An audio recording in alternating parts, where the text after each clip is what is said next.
શ્રી સ્વામિનારાયણ ભગવાનની જય.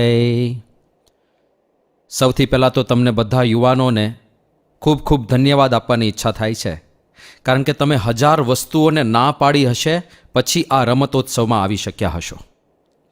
કેટલી વસ્તુ નકારી. તમે ધાર્યું હોત તો ફરવા જઈ શક્યા હોત, તમે ધાર્યું હોત તો કોઈની સાથે ગપ્પા મારી શક્યા હોત, તમે ધાર્યું હોય તો મોબાઈલ ફોન તો છે જ, એમાં કેટલું બધું જાત જાતનું કરી શક્યા હોત. પણ એ બધી વસ્તુઓને નકારીને આ રમતોત્સવમાં આવવાનું નક્કી કર્યું, એના માટે ધન્યવાદ છે. કારણ કે આજકાલ લોકો ફિઝિકલ ગેમ્સ રમતા જ નથી. ખરેખર બહુ દુઃખ થાય છે. આપણા શરીરને સારું રાખવા માટે રમતો ખૂબ સારી હતી. પકડદાવ છે, ખોખો છે, કબડ્ડી છે, આપણા શરીરને સશક્ત રાખતી બધી ગેમ્સ હતી. એ રમાતી જ નથી. એવી ગેમ્સ રમાય છે જે ઘરના કોઈ ખૂણામાં બેઠા બેઠા રમવાની હોય, અંધારિયા ઓરડામાં બેઠા બેઠા રમવાની હોય. એટલે તમને બધાને ધન્યવાદ છે પહેલાં તો. હવે આજે આ રમતોત્સવમાંથી જ જે રમત ઘણા બધા તમારામાંથી રમવાના છે, ચેસ, એ ચેસમાંથી કેટલાક સંદેશાઓ આપણે શીખવા પ્રયત્ન કરીશું. કારણ કે આપણા કોઈ પણ આયોજનમાં કથા વાર્તા તો હશે જ, મેસેજ તો હશે જ. મેસેજ વગરનું કાંઈ ના હોય. પહેલાં કથા સાંભળો પછી આખો દિવસ રમજો, વાંધો નહીં. પણ તમે જુઓ ને, આપણું તો કથા વાર્તા પ્રધાન સંપ્રદાય છે. એટલે કદાચ તમને એવું લાગતું હશે કે રમવા આવ્યાના કથા સાંભળવા ક્યાં બેસાડી દીધા. પણ આપણી કોઈ પણ ઇવેન્ટમાં સંદેશ તો હશે જ. તો આપણે ચેસને આધારે કેટલાક સંદેશાઓ શીખીએ. આમ અત્યારે ભારતમાં ચેસ ઘણી પોપ્યુલર થતી જાય છે, કારણ કે ગુકેશ વર્લ્ડ ચેમ્પિયન બન્યો પછી એની ચર્ચા બહુ ચાલી અને ઘણા બધાને આ રમતમાં રસ બન્યો. અને ખાલી ગુકેશ નહીં, પ્રજ્ઞાનંદ ને બીજા પણ ઘણા બધા સારા પ્લેયર્સ ઇન્ડિયન્સ છે જેણે દુનિયાની કક્ષા ઉપર નામ કાઢ્યું છે. વિશ્વનાથ આનંદ તો હતા જ. બીજું, આ ચેસ ભારતનું પ્રદાન છે. ભારતે દુનિયાને ઘણું બધું આપ્યું છે. ખાલી ઝીરો નહીં, આખી દશાંશ પદ્ધતિ, ડેસિમલ સિસ્ટમ એ ભારતે આપેલી છે. આખી દુનિયા જેને આધારે કેલ્ક્યુલેશન કરે છે એ ભારતનું પ્રદાન છે. એમાં ચેસ ગેમ જે છે એ ભારતનું પ્રદાન છે. ભારતે દુનિયાને ભેટ આપેલી ગેમ છે. એટલે આ ચેસને આધારે સમજશું. એક વખત એક યુવકને એવું પૂછવામાં આવ્યું કે તને ચેસ ગમે કે પછી પત્તાથી રમવું ગમે? અને પહેલાં એ કાંઈ પણ વિચાર કર્યા વગર સીધો જ જવાબ આપી દીધો, ચેસ. કે કેમ ચેસ? પત્તામાં તો કેટલી બધી વેરાયટી હોય. તો એ કે, સ્વામી, પત્તામાં નક્કી નહીં રાણી આવે કે ના આવે, પણ ચેસમાં તો રાણી આવે જ. યુવા અવસ્થાની મેન્ટાલિટીઝ છે આ બધી. પણ એકચ્યુઅલી ભારતની રમતમાં એ રાણી નથી. આપણે ત્યાં એ વજીર છે, દિવાન છે, હા, સેનાપતિ છે. કારણ કે રાણી યુદ્ધમાં ના લડવા જાય રાજાની સાથે. અને મોસ્ટ પાવરફુલ પીસ કોણ હોય? સેનાપતિ. સેનાપતિ છેક સુધી અડીખમ ઊભો રહે અને રાજાની રક્ષા કરે. તો વજીર છે એકચ્યુઅલી. પણ જ્યારે ઇન્ટરનેશનલ લેવલ ઉપર ગેમ ગઈ ત્યારે બધાએ પોતપોતાની રીતે ફેરફારો કરી નાખ્યા. દાખલા તરીકે આપણે ત્યાં જે ઊંટડી કહે છે, જેને ઊંટ, તો એને પરદેશમાં બિશપ કહે છે. તો હવે બિશપ તો આપણે ત્યાં છે જ નહીં. આ બધા પ્રાણીઓ હતા ને, ઘોડો હતો, હાથી હતો. પણ આ ભારતની દેન છે. એટલે એ ગેમને આધારે આપણે કેટલાક જીવનના સિદ્ધાંતો શીખવા પ્રયત્ન કરીશું. તો પહેલો સિદ્ધાંત છે કે life is a battle field and battle is inevitable. જીવન એક યુદ્ધ છે અને યુદ્ધ ઇનએવિટેબલ છે. જ્યારે આ દુનિયાની અંદર આપણે એક જીવન લઈને બેઠા છીએ ત્યારે બાહ્ય સંઘર્ષો સામે પણ લડવાનું થશે અને અંતઃશત્રુઓ સાથે પણ લડવાનું થશે.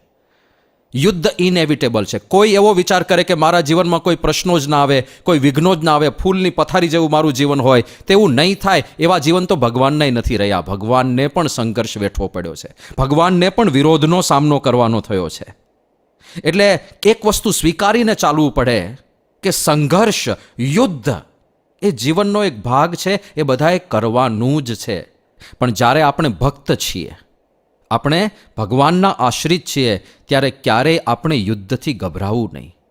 ખાસ કરીને અંતઃશત્રુઓ સાથેનું યુદ્ધ. આપણી અંદર જે કામ, ક્રોધ, લોભ, મોહ એ બધા વિકારો પડ્યા છે, એ વિકારો સાથે સતત આપણું યુદ્ધ ચાલે છે. એ યુદ્ધથી ક્યારેય પાછી પાની ન કરવી. પ્રતિપલ પડેગા જાગના, सब कुछ पड़ेगा त्यागना, हो ब्रह्म के योद्धा यदि तो युद्ध से मत भागना. જો ખરેખર આપણે બ્રહ્મના યોદ્ધા હોઈએ, અક્ષર પુરુષોત્તમના યોદ્ધા હોઈએ, તો આ યુદ્ધથી ક્યારેય ભાગવાનું નથી. वैरी सभी विकराल है, अति तीक्ष्ण शस्त्र विशाल है, शतशः पराजित हो चुके तुम ये तुम्हारा हाल है. हे वत्स फिर भी तुम कभी प्रण विजय का मत त्यागना, हो ब्रह्म के योद्धा यदि तो युद्ध से मत भागना. वैरी सभी विकराल है. આપણા વેરીઓ બધા વિકરાળ છે. કામ, ક્રોધ, લોભ, મોહ, આ બધા શત્રુઓ સામે આપણે મોરચો માંડ્યો છે. અતિ તીક્ષ્ણ શસ્ત્ર વિશાલ હૈ, એ બધા વેરીઓ પાસે શસ્ત્રો પણ ઘણા બધા ભયંકર છે. અને શતશઃ પરાજિત હો ચુકે તુમ યે તુમ્હારા હાલ હૈ, આપણે આ અંતઃ શત્રુઓ સામે 100 વખત તો હારીને બેઠા છીએ. હે વત્સ ફિર ભી તુમ કભી પ્રણ વિજય કા મત ત્યાગના, ક્યારેય વિજયનો સંકલ્પ છોડતા નહીં, લડતા રહેવાનું છે. હો બ્રહ્મ કે યોદ્ધા યદિ તો યુદ્ધ સે મત ભાગના. चाहे हजारों कष्ट हो, सम्मान सारा नष्ट हो, गुरुनिष्ठ साधक है वही जो सुपथ से ना भ्रष्ट हो. आपत्तियों में भी दया की भीख तुम मत मांगना, हो ब्रह्म के योद्धा यदि तो युद्ध से मत भागना. एकदम शौर्य छलकવું જોઈએ આપણી અંદર. ચાહે હજારો કષ્ટ હો. આધ્યાત્મ માર્ગ એક શૂરસ્ય ધારા, અસ્ત્રાની ધાર પર ચાલવા જેવો માર્ગ છે. તો એમાં કષ્ટો આવશે. સન્માન સારા નષ્ટ હો, કદાચ આપણું સન્માન પણ શૂન્ય થઈ જાય. गुरुनिष्ठ साधक है वही जो सुपथ से ना भ्रष्ट हो. गुरुनिष्ठ साधक એ કહેવાય જે સન્માર્ગથી ક્યારેય ભ્રષ્ટ ના થાય, જે આપણા નિયમ ધર્મમાંથી ક્યારેય ચલિત ના થાય. આપત્તિઓ મેં ભી દયા કી ભીખ તુમ મત માગના, હો બ્રહ્મ કે યોદ્ધા યદિ તો યુદ્ધ સે મત ભાગના. અરે ગમે તેવા કષ્ટ આવે, આપણે દયાની ભીખ નથી માગવી ભગવાન પાસે. શ્રીજી મહારાજે પોતે આપણને એવા શૂરવીર થવાની વાત કરી છે કે આપણે શૂળી ઉપર ચડતા હોઈએ અને બાજુમાં ભગવાન ઊભા હોય તો પણ ભગવાનને વિનંતી ના કરીએ કે ભગવાન મને આ દુઃખથી છોડાવો, કારણ કે દુઃખ પણ એમની ઈચ્છાથી આવેલું છે એવું સમજીને એનો પણ સ્વીકાર કરવાનો હોય છે. આપત્તિઓ મેં ભી દયા કી ભીખ તુમ મત માગના, હો બ્રહ્મ કે યોદ્ધા યદિ તો યુદ્ધ સે મત ભાગના. અને જો કોઈ યુદ્ધથી ભાગે નહીં, ભલે અસમર્થ છે, ભલે લોહી લુહાણ થઈ ગયો છે, છતાં પણ જો લડતો રહે તો શ્રીજી મહારાજે આવા ભક્તને શાબાશી આપી છે. શાબાશી, મહારાજે એને શાબાશ છે એવું કહ્યું છે. शाबाश है उस वीर को संलिप्त रक्त शरीर को, रणभूमि में लड़ते हुए जो मर मिटा उस धीर को. ये है वचन पर ब्रह्म के अब अन्य वर क्या मांगना, हो ब्रह्म के योद्धा यदि तो युद्ध से मत भागना. આ ભગવાનના વચન છે. એક સંતને પગનું ઓપરેશન કરાવવાનું હતું. ઓપરેશન થોડું ક્રિટિકલ હતું, એટલે મહંત સ્વામી મહારાજ પાસે આખી રજૂઆત થઈ કે સ્વામી આવી રીતે પગનું ઓપરેશન છે, પણ જો સહેજ પ્રશ્ન થાય તો કાયમ માટે પગ કામ કરતો બંધ થઈ જાય એવી પોસિબિલિટીઝ છે ને, એ બધી થ્રેટ્સની કે શું શું જોખમ છે એની વાત થઈ. પણ એ વખતે પહેલાં સંતે મહંત સ્વામી મહારાજને પ્રાર્થના કરી કે બાપા, આવા બીજા અનેક દુઃખ અને કષ્ટ આપવા હોય તો આપજો, પણ આ જન્મે બધી કસર ટાળીને શુદ્ધ કરીને અક્ષરધામમાં લઈ જજો. અને જેવું એ સંત આવું બોલ્યા, તરત જ મહંત સ્વામી મહારાજ બોલ્યા શાબાશ. શાબાશ શબ્દ સાહજિકતયા એમના મુખમાંથી સરી પડ્યો, કારણ કે એ જ શ્રીજી મહારાજ છે. એ શાબાશી આપે છે. શાબાશ હૈ ઉસ વીર કો સંલિપ્ત રક્ત શરીર કો, લોહી લુહાણ થઈ ગયો છે. रणभूमि में लड़ते हुए जो मर मिटा उस धीर को. લડતા લડતા મરી જઈશું પણ પાછા પગલા નથી ભરવાના. છેલ્લી પંક્તિમાં કહે છે, गुरु ब्रह्म सिद्ध समर्थ है अब दिग्विजय ही अर्थ है, निश्चित विजय है ही तुम्हारी अन्य चिंता व्यर्थ है. लड़ते रहो बढ़ते रहो तुम अब कहाँ है हारना, हो ब्रह्म के योद्धा यदि तो युद्ध से मत भागना, हो ब्रह्म के योद्धा यदि तो युद्ध से मत भागना. આપણને સમર્થ ગુરુ મળ્યા છે. ગુણાતીતાનંદ સ્વામીએ કહ્યું છે, મોટા લગાર દ્રષ્ટિ કરે તો કામ ક્રોધાદિક પીડી શકે નહીં. એમની એક દ્રષ્ટિ કાફી છે કામ ક્રોધાદિ વિકારોને નષ્ટ કરવા માટે. પણ એ અમી દ્રષ્ટિ થાય, એ પ્રસન્નતા થાય, એના માટે આપણે સાધન કરવાના છે. એકવાર એમની જરાક દ્રષ્ટિ થઈ જાય, કામ ક્રોધાદિની કોઈ તાકાત નથી આપણને પીડી શકે. તો ગુરુ બ્રહ્મ સિદ્ધ સમર્થ હૈ. અબ દિગ્વિજય ही अर्थ है. હવે તો વિજય થવાનો છે આપણો. નિશ્ચિત વિજય है ही तुम्हारी अन्य चिंता व्यर्थ है. શ્રીજી મહારાજે કહ્યું કે કોની જીત થવાની છે? જેની કોર આ સંત મંડળ છે એની જીત થવાની છે. આપણા પક્ષમાં સાચા ગુરુ છે, આપણા પક્ષમાં સાચા સંત છે અને જીત આપણી નિશ્ચિત છે. તો હવે શું કરવાનું? લડતે રહો, બઢતે રહો તુમ, અબ કહાં હૈ હારના, હો બ્રહ્મ કે યોદ્ધા યદि તો યુદ્ધ સે મત ભાગના, હો બ્રહ્મ કે યોદ્ધા યદि તો યુદ્ધ સે મત ભાગના.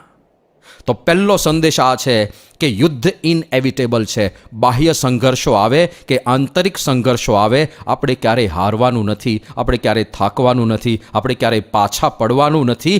લડતા રહેવાનું છે, લડતા રહેવાનું છે, લડતા રહેવાનું છે. ચેસની ગેમમાંથી બીજો સંદેશ છે, ઓલવેઝ કંટ્રોલ ધ સેન્ટર. જેનો સેન્ટર ભાગમાં કંટ્રોલ હોય ને એની જીત નિશ્ચિત થાય છે. તો જીવનના સેન્ટર ભાગથી શું સમજવાનું? આપણી યુવાની. આપણી યુવાની એ આપણા જીવનનો મધ્ય ભાગ છે અને એ જો આપણે કંટ્રોલમાં રાખીશું, સંયમ રાખીશું, ખાવા પીવામાં સંયમ, જોવામાં સંયમ, સાંભળવામાં સંયમ, વાંચવામાં સંયમ, તો જ આપણી જીત થવાની છે. સંયમ બહુ જરૂરી છે. આજકાલ તમારી ઉંમરના યુવાનોમાં આ અસંયમિતપણાનો સૌથી મોટો પ્રશ્ન છે. કેટલું ખરાબ જોવાય છે મોબાઈલ્સની અંદર. જેવું તેવું વંચાય, જેવું તેવું સાંભળ્યા કરે, સમયનો નર્યો બગાડ કરવામાં આવે છે. ઘણા બધા મને મળ્યા છે, ખરેખર દુઃખ થાય એમની સ્થિતિ જોઈને. એક મેડિસિનમાં ભણતો વિદ્યાર્થી આવ્યો હતો સારંગપુર. એણે મને વાત કરેલી કે સ્વામી, મને ખબર છે કે મોબાઈલ એ મને નડે છે અને એટલા માટે જ એ કે મેં ઇન્સ્ટાગ્રામ કાઢી નાખ્યું છે, મેં ફેસબુક કાઢી નાખ્યું છે, મેં બીજું ઘણું બધું, બધી સ્નેપચેટ ને બધી જાત જાતની એપ હતી બધી કાઢી નાખી છે. મેં કીધું બહુ સારું કહેવાય, તો પછી પ્રશ્ન શું છે? એ કે સ્વામી, ફેબ્રુઆરીમાં મારી એક્ઝામ આવે છે પણ હું યુટ્યુબ નથી છોડી શકતો. યુટ્યુબમાં ફસાયો છે બિચારો કે નથી છોડી શકતો. એ કે હું જાણું છું કે આ ખરાબ છે તો પણ નથી છોડી શકતો. પછી એણે મને વાત કરી કે સ્વામી, 12માં મેં કાળી મજૂરી કરીને મહેનત કરી છે, પુષ્કળ વાંચતો હતો અને એના પરિપાક રૂપે મને મેડિસિનમાં એડમિશન મળ્યું છે અને હવે જાણે મને કાંઈ પડી જ નથી. નથી પરીક્ષાની પડી, નથી પરિણામની પડી, મારા માતા પિતા શું વિચારશે એની નથી પડી. એટલે ખબર નહીં હું કેવો નિષ્ઠુર થઈ ગયો છું. આ કરે છે આપણી સાથે અસંયમિતતા. Control your life, get the hold of your life. તમારે જ કરવું પડશે. એણે મને કહ્યું કે સ્વામી તમે કંઈક કરો. મેં કીધું હું ખાલી પ્રેરણા આપી શકું, બાકી this is your battle and you have to fight it. કરવો પડશે સંયમ. ખાવા પીવામાં વિવેક. જે અભક્ષ્ય છે એ ક્યારેય ખવાય પણ નહીં, સંકલ્પ પણ ના કરાય. જે નથી જોવાનું એ ન જોવાય, બંધ કરવું જોઈએ. જે નથી સાંભળવાનું એ નથી સાંભળવું. વાંચવામાં વિવેક રાખવાનો છે. કેટલી બધી જગ્યાએથી વૃત્તિઓ પાછી ખેંચીએ ત્યારે આપણે એક જગ્યાએ ફોકસ થઈ શકીએ. અત્યારે આપણો ટાર્ગેટ ભણવાનો હોય, અત્યારે આપણો ટાર્ગેટ કંઈક આગળ વધવાનો હોય અને એના માટે મહેનત કરવાની છે. બીજી જગ્યાએ આપણે શક્તિઓને ડાયવર્ટ નથી કરવાની. શક્તિહીનતા અને શિથિલતા એ આજના યુવાનની નિશાની જાણે બની ગયો એવું લાગે છે. એ નથી કરવાનું, એ માર્ગે નથી જવાનું. સંયમ, કંટ્રોલ ધ સેન્ટર. ત્રીજો સંદેશ છે, વિઘ્નો આવવાના જ છે, માટે also look at the threats. ચેસની અંદર જે બિગિનર્સ હોય ને શરૂઆતના, એ લોકોની એક મોટી સમસ્યા છે કે એને પોતાના જ દાવ બધા દેખાય કે હું આમ કરીશ, હું આમ કરીશ, હું આવી રીતે પ્યાદું ચલાવીશ, હું આવી રીતે ઘોડો મૂકીશ ને એના વજીરને મારી નાખીશ. પણ સામેનો માણસ પણ કંઈક વિચારે છે ને, એના વિચારને સમજવા માટે એ પ્રયત્ન ના કરે, થ્રેટ્સની સામે ન જુએ. તો કયા કયા વિઘ્નો છે એના ઉપર પણ નજર રાખવી જોઈએ. એ આપણને સંયમ રાખવામાં મદદ કરવાના છે. આ મોબાઈલમાં જો આડું ઓળું જોવાતું હોય તે વિઘ્ન છે. બીજે જ્યાં જ્યાં પણ ગપ્પા મારવામાં સમય જતો હોય તો એ વિઘ્ન છે. એ વિઘ્નો સામે પણ નજર રાખવી પડે, કારણ કે એનાથી આપણે સાવધાન રહેવાનું છે. એ બધા જે રીતે આપણને ફસાવવા પ્રયત્ન કરે છે એ માયાજાળમાં આપણે ફસાવાનું નથી. આ ત્રીજો સંદેશ. ચોથો સંદેશ છે કે ચેસની અંદર જે મોહરા હોય છે, 32 મોહરા હોય છે, એમાંથી 16 મોહરા જ આપણા કંટ્રોલમાં છે, બાકીના 16 મોહરા આપણા કંટ્રોલમાં નથી. એટલે સંદેશ એ છે કે જીવનમાં બધું આપણા કંટ્રોલ પ્રમાણે નથી થવાનું. આપણી પાસે જે વસ્તુ હોય એટલી જ આપણે કંટ્રોલ કરી શકવાના છીએ.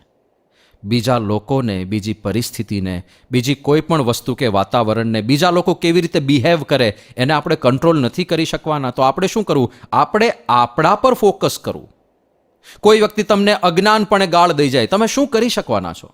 એ એનું અજ્ઞાન છે. એને તમે કદાચ આડું બોલતા નહીં રોકી શકો, પણ આપણા રિએક્શન ઉપર આપણો સંપૂર્ણ કંટ્રોલ છે. એ વખતે આપણે કેવી રીતે રિએક્ટ કરવું એ આપણા હાથની વાત છે. એના અપમાનને હસીને અવગણી નાખવું કે એની સામે આપણે પણ અપશબ્દ બોલીને એના જેવા જ બની જવું, એ બધા નિર્ણયો આપણા છે. આપણા મોહરા આપણા કંટ્રોલમાં છે, પણ બધું આપણા કંટ્રોલમાં નથી. એટલે ક્યારેય બીજાને કંટ્રોલમાં કરવા પ્રયત્ન ના કરવો. આપણે ઘણીવાર પતિ પત્નીના સંબંધોમાં મોટે ભાગે એક પ્રશ્ન આ થતો હોય છે કે પોઝેસિવ નેચર થઈ જાય. એટલે તારે આમ કરવું, તારે આમ કરવું, આવું ન કરવું, ફલાણું ન કરવું, ઢીકણું ના કરવું, આવી બધી સલાહો આપ્યા જ કરે. અને એ હદ સુધી પહેલાં માણસને કંટ્રોલ કરવા પ્રયત્ન કરે કે પછી પહેલાંને ટોર્ચરિંગ જેવું લાગે. એવું જીવનમાં નથી થવાનું. તમે બધું કંટ્રોલ નહીં કરી શકો. આપણે ખાલી આપણી મહેનતને કંટ્રોલ કરી શકીએ. આપણે આપણી મહેનતનું પરિણામ મળશે કે કેમ એને કંટ્રોલ નથી કરી શકતા. તમે પરીક્ષા આપો પણ પરિણામ થોડું તમારા કંટ્રોલમાં છે. ઘણીવાર સારા પેપર્સ ગયા હોય તો એ ખરાબ રિઝલ્ટ આવે છે, એ આપણા કંટ્રોલમાં નથી. એટલે એ પણ સ્વીકારીને ચાલવું પડે કે બધું આપણા હાથમાં નથી, પણ જે આપણા હાથમાં છે એમાં પાછા ના પડીએ.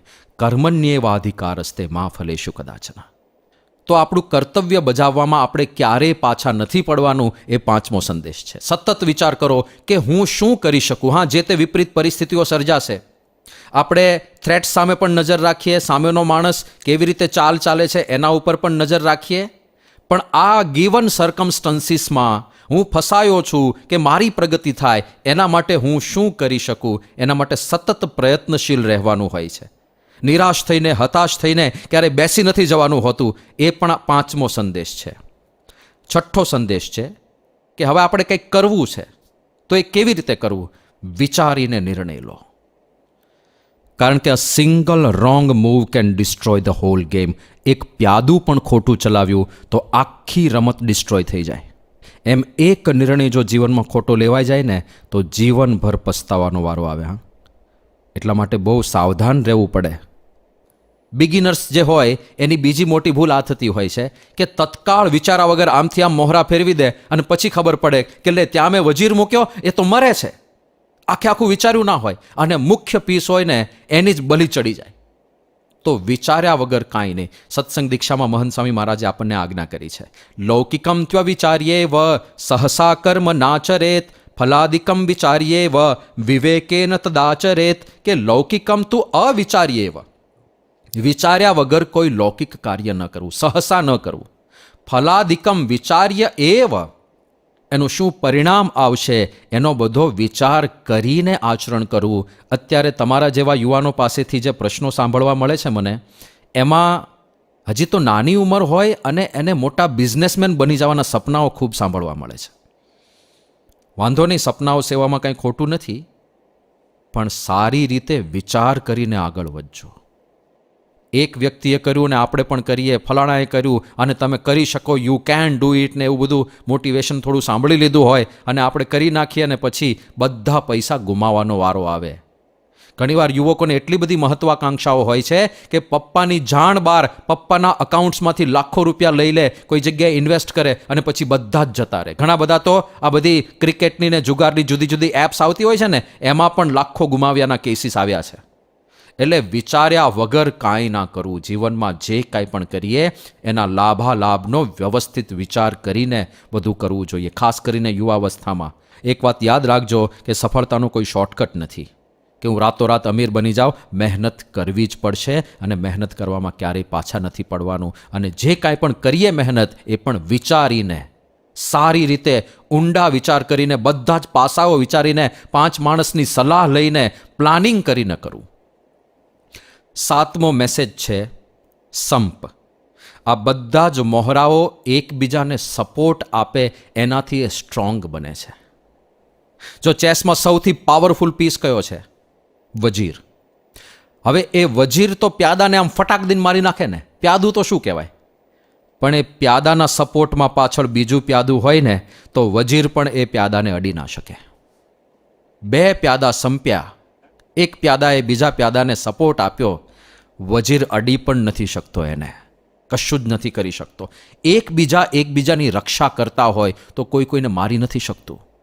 એટલે સંપ રાખીને આગળ વધવું જીવનમાં, પરિવારમાં, સત્સંગમાં. મહંત સાંઈ મહારાજ વારે વારે આપણને સંપ ઘૂંટાવે છે. સંપ, કોઈનો અભાવ ગુણ નથી લેવો, કોઈને પાછા નથી પાડવા, ભેગા આગળ વધવું છે, એકબીજાને મદદ કરવી છે, એકબીજાને સહારો આપવો છે, એકબીજાને સમજવા કોશિશ કરવી છે. નાની મોટી ભૂલો બધાથી થાય એને માફ કરી દેવા છે, ઉદાર હૃદય રાખીને માફ કરી દેવા છે અને ભેગા આગળ વધવું છે. સંપનો સંદેશ અદ્ભુત છે. સંપ વગર ક્યારેય આપણી જીત ના થાય. ગુણાતીતાનંદ સ્વામીએ કહ્યું, બે જ હોય જો એક રુચિના તો હજારો ને લાખો છે. એક રુચિના બે હોય તો આપણે હજારો લાખો છીએ. મહંત સાંઈ મહારાજ તો ત્યાં સુધી કહેતા હતા કે સંપ રાખશો તો કામ ક્રોધાદિક સ્વભાવો પણ તમને નડી નહીં શકે. એટલી તાકાત સંપમાં છે, આ સત્સંગના સંપની અંદર. તો આ 7મો મેસેજ છે.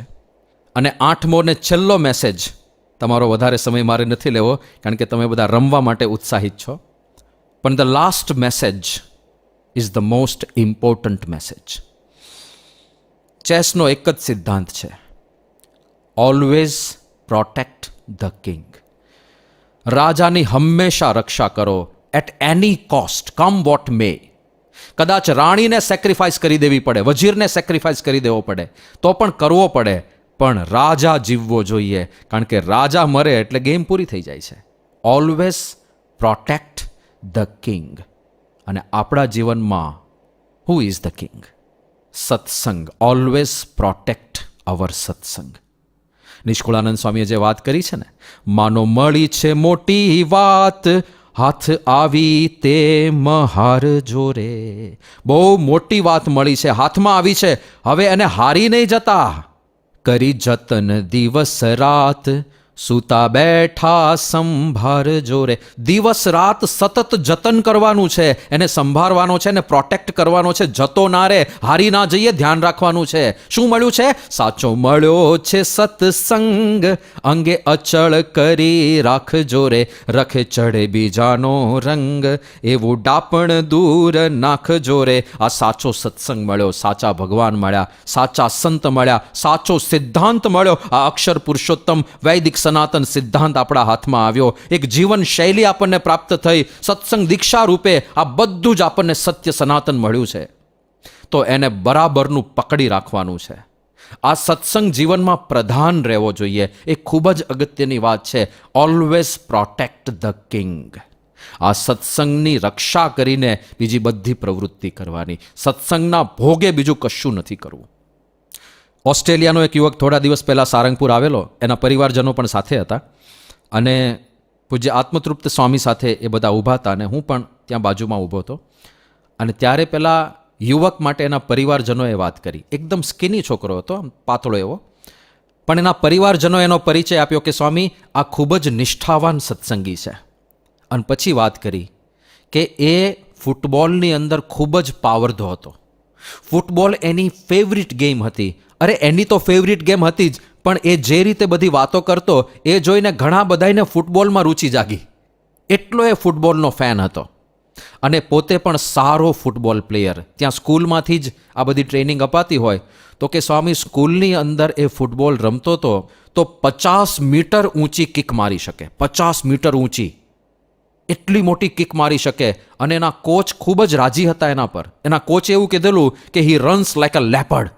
એક દીપડાની જેમ દોડે છે આ છોકરો, એટલો સારો આ પ્લેયર છે. પણ એના સંબંધીઓએ વાત કરી કે સ્વામી એણે ફૂટબોલ છોડી દીધો. એટલે આત્મતૃપ્ત સ્વામીને આશ્ચર્ય થયું કે આટલો સારો પ્લેયર છે તો ફૂટબોલ કેમ છોડી દીધો? ફૂટબોલમાં કંઈ ખોટું નથી. અને ત્યારે છોકરાએ કીધું કે સ્વામી કારણ કે ફૂટબોલ મારા સત્સંગમાં આડો આવતો હતો. કેટલું મોટું સેક્રિફાઈસ! કેમ સત્સંગમાં આડો આવતો હતો?